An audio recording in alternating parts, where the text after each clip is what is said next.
ఇడ్లీ చట్నీ చేసుకుందామా. దానికి కావాల్సినవి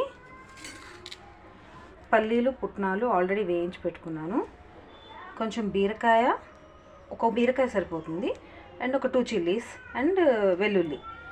ఇవి ఆల్రెడీ నేను ప్రిపేర్ చేసి పెట్టుకున్నాను. గ్రైండ్ చేసుకుంటే ఇడ్లీలోకైనా దోశకైనా చట్నీ చాలా బాగుంటుందండి. అంతేనండి, ఇలా ఫైన్ పేస్ట్గా గ్రైండ్ చేసి పెట్టేసుకోవాలి.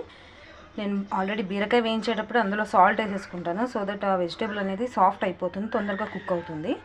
ఇందులో మనం ఇదే వెరైటీలో సేమ్ మనం టమాటా వేసుకోవచ్చు. ఒక 4 టమాటాలు లేకుంటే 5 టమాటాలు వేసుకోవచ్చు. ఎక్కువ టమాటా వేస్తే పుల్లగా వచ్చేస్తుంది చట్నీ. అండ్ సొరకాయ కూడా చేసుకోవచ్చు అండి, సేమ్ ప్రొసీజర్లో. ఇడ్లీకి దోశకి వడకి చాలా బాగుంటుంది చట్నీ. అండ్ ఇది నేను ఫ్రిడ్జ్లో పెట్టేసుకుంటానండి ఇలా చేసేసి. అండ్ పోపు రెడీగా పెట్టుకుంటాను. ఈ పోపు అనేది మనం ఎప్పుడన్నా యాడ్ చేసుకోవచ్చు ఫ్రిడ్జ్లో పెట్టినాక.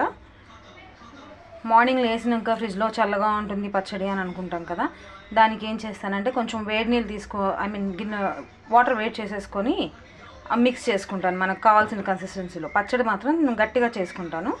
మార్నింగ్ మనం దాన్ని పలుచగా చేసుకోవచ్చు మనకి ఇష్టమైనట్టు. పలుచగా కావాలంటే పలుచగా, లేదంటే ఇలా అయినా తినేసేయచ్చు. ఇలా ట్రై చేసి చూడండి, చట్నీ బాగుంటుంది, హోటల్ కన్నా కూడా టేస్టీగా ఉంటుంది. Thank you, bye.